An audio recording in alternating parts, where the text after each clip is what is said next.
Karakter ID Youth of Indonesia. Youth of Indonesia by BNPT RI. Emang bener, Saranjananya Kalimantan Tengah ada di Kaleb Gadot. Halo guys, halo kawal Tabela. Balik lagi di Karakter ID Podcast.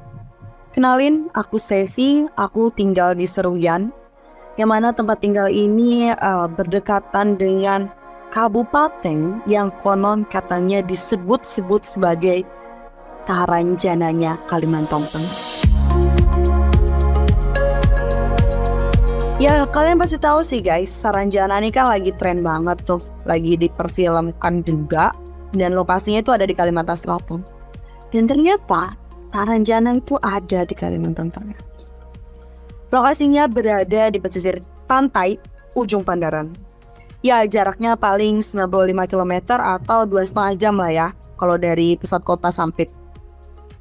Nah, kalau kita ke sana, kita itu bisa melalui jalur darat, pakai kendaraan, bisa motor, mobil, atau apapun itu.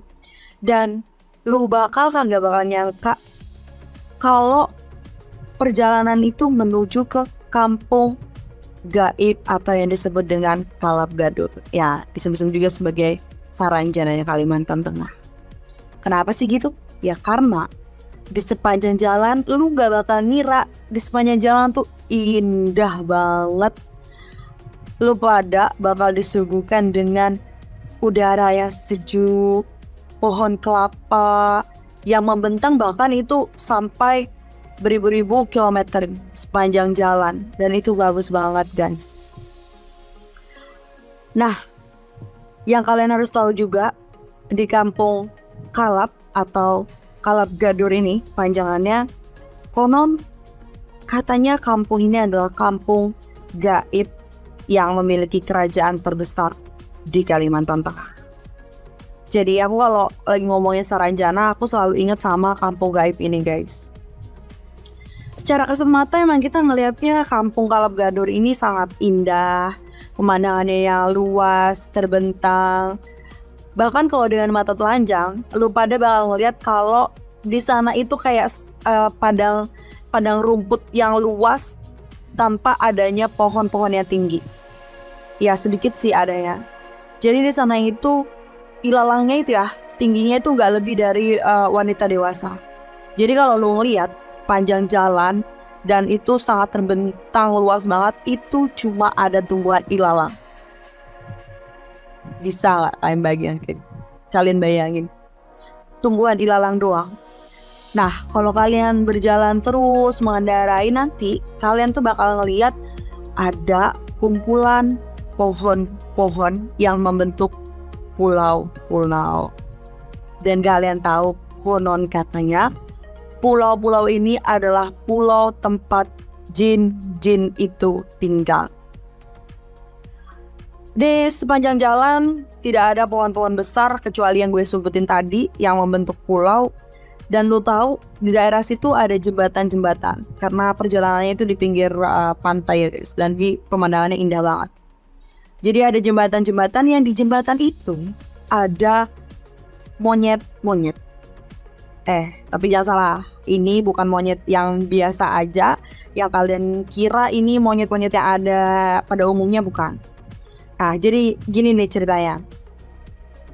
Jadi gue punya guru SMP dulu. Guru SMP gue ini orang Lombok dan dia itu pendatang. Dia tinggal di tempat gue tuh kira-kira ya sudah 3 tahun gitu. Nah, pada saat itu dia mau ada perjalanan dinas di daerah Kuala. Nah, daerah Kuala ini adalah pusat dari Kabupaten Seruyan. Daerah gue ke daerah Kuala itu ya paling kisaran 4 sampai 4 jaman gitu ya. Nah, pas di jalan, namanya dia kan bukan orang asli Kalimantan ya. Pas di jalan, dia kan ngeliat tuh ada monyet-monyet di jembatan tersebut. Dan lu tahu apa? Pas dia berangkat, dia berniat, nanti kalau aku pulang, aku mau bawa pulang monyet ini. Dan kalian tahu, ketika sampai di Kuala, di hotel, dia langsung sakit.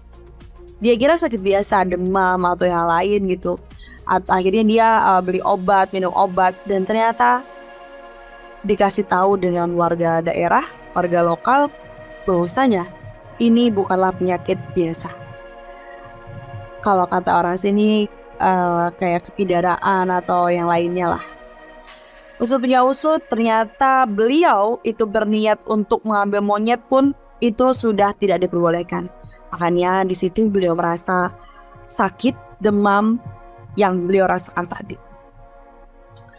Oke, gak jauh dari situ guys, masih di daerah Kalab Gadur. Gila sih, ini ceritanya lebih ngeri banget, dan ini gue bakal ngerasukin kalian dengan cerita ini. Jadi kita sebut aja namanya Pak Salam. Gue punya tetangga namanya Pak Salam. Ya kalau di momen pergantian tahun wajar dong kalau kita liburan, apalagi bareng keluarga. Nah, cerita ini tepat terjadi pada tahun 2017. Pak Salam dan keluarga itu hendak bepergian liburan ke Pantai Ujung Pandaran. Nah, jadi kalau kita mau ke Pantai Ujung Pandaran itu adalah area daerah-daerah Kalab Gadur yang Kampung Gaib tadi. Berangkatlah Pak Salam ini sama keluarganya, yang terdiri dari istrinya, kemudian 2 anak perempuan yang masih ya SMP, dan juga 1 anak laki-laki yang udah lumayan dewasa ya, kayaknya 23 tahunan. Mereka berangkat dari rumah, ya gue bilang tadi jarak rumah gue ke pantai itu kisaran 4 sampai sekian jam. Berangkatlah dia ini pagi-pagi banget, jam 5 pagi lah gitu, pakai mobil. Nah, yang nyetir mobil ini adalah anak laki-lakinya. Jadi mereka itu waktu sampai di perjalanan semuanya itu tenang, asik, ibunya video, anaknya juga ada yang tidur, ada yang ngobrol-ngobrol, yang supirnya si anak laki-laki Pak Salam tadi juga ngobrol-ngobrol, dan mereka sangat menikmati perjalanan itu karena perjalanannya sangat indah. Lu disajikan dengan pohon kelapa, udara sejuk, jalanan yang mulus, sepi dari kendaraan. Oke, singkat cerita, mereka sudah sampai di pantai. Seperti biasa ya, kalau kita ke pantai kan main-main di air, ala-ala piknik, sambil makan-makan gitu. Nah, namanya anak-anak ketika dibawa liburan di pantai, ya mereka tanpa kita sadari juga ada gak inget waktu. Nah, ini yang terjadi sama keluarga Pak Salam. Jadi mereka tuh datang gak cuma ke Pantai Ujung Pandaran, tapi mereka juga mau pergi ke namanya Sungai Bakau. Nah, jarak antara Sungai Bakau dan Pantai Ujung Pandaran itu kisaran 30 km. Jadi ketika mereka lagi main-main di Pantai Ujung Pandaran tadi, mereka baru sadar kalau mereka harus ke Ujung Pandaran lagi untuk ngeliat yang di daerah sana gitu ya. Akhirnya mereka berangkat dari Ujung Pandaran itu sekitar jam 3 sore. Berangkatlah mereka nih sekeluarga semuanya. Berangkat sudah, habis itu sampailah mereka di Sungai Bakau itu tadi. Sampai mereka sudah main-main semuanya, makan-makan dan lain-lain. Sudah, ternyata lagi-lagi mereka ini gak inget waktu. Akhirnya mereka berangkat dari Sungai Bakau untuk pulang ke rumahnya tadi yang jaraknya 4 jam itu pukul 5 atau pukul 6 sore. Dan itu lu tahu udara udah mulai beda. Matahari juga tinggal setengah, dan di situ keadaannya semuanya sepi. Karakter ID.